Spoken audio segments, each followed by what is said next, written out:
ক্রিকেটের সংক্ষিপ্ত ফরম্যাট টি-20তে বহুল চর্চিত বিষয় স্ট্রাইক রেট।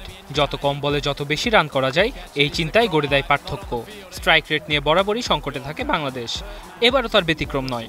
তর্ক সাপেক্ষে দলের সেরা ব্যাটার অধিনায়ক নাজমুল হোসেন শান্তর স্ট্রাইক রেটটা ঠিক টি-20 সুলভ নয়। আসন্ন টি-20 বিশ্বকাপে অন্যান্য দলের অধিনায়কদের মধ্যে সবচেয়ে কম স্ট্রাইক রেট শান্তর, তাই শঙ্কা টি-20তে তার পারফরমেন্স কতটা ভালো হবে। এবারে টি-20 বিশ্বকাপে অংশ নিতে যাওয়া ২০ দলের অধিনায়কদের মধ্যে ব্যাট হাতে সবচেয়ে কম স্ট্রাইক রেটের তালিকায় ১৯ নম্বরে আছেন শান্ত। আন্তর্জাতিক টি-20তে স্ট্রাইক রেট ১১১.০৫। উগান্ডার কারণেই এবার মান রক্ষা হয়েছে বাংলাদেশ অধিনায়ক শান্তর। প্রশ্ন উঠতেই পারে, উগান্ডার কারণে তাহলে কিভাবে মান রক্ষা হয় বর্তমান অধিনায়কের? তার নিচে আছেন শুধু উগান্ডার অধিনায়ক ব্রায়ান মাসাবা, তার স্ট্রাইক রেট ১০৭.৯৪। যদিও শান্ত পুরোদস্তুর ব্যাটার হলেও উগান্ডার অধিনায়ক মাসাবা মূলত একজন বোলার। আফ্রিকান অঞ্চলের টি-20 বিশ্বকাপ বাছাই পর্বে জিম্বাবুয়েকেই সবাই ফেভারিট ভেবেছিলেন, কিন্তু বাছাই পর্বে ফেভারিট জিম্বাবুয়ে ও কেনিয়াকে পেছনে ফেলে প্রথমবারের মতো টি-20 বিশ্বকাপের মূল পর্বেও জায়গা করে নেয় উগান্ডা।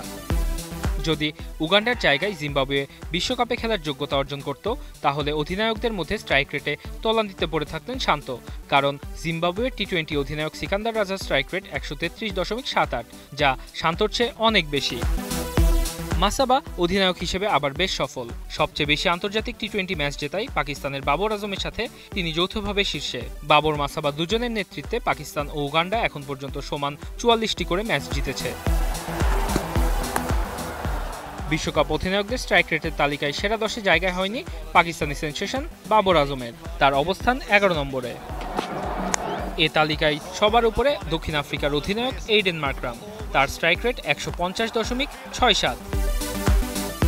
এরপরে যথাক্রমে আছেন ওয়েস্ট ইন্ডিজের রোভম্যান পাওয়েল, ইংল্যান্ডের জস বাটলার, ভারতের অধিনায়ক রোহিত শর্মা, অস্ট্রেলিয়ার মিচেল মার্শ, আয়ারল্যান্ডের পল স্টার্লিং, কানাডার সাদ বিন জাফর, যুক্তরাষ্ট্রের মোনাং প্যাটেল, স্কটল্যান্ডের রিচি বেরিংটন, শ্রীলঙ্কার ওয়ানিন্দু হাসারাঙ্গা।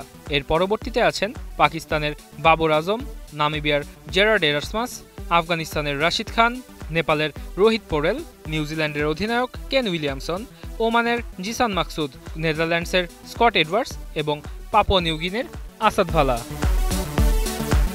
ওয়াসিউল হক পান্থ, এখন। শিয়া বাটার, অ্যালোভেরা ও ভিটামিন ই সমৃদ্ধ লিলি বিউটি সোপ।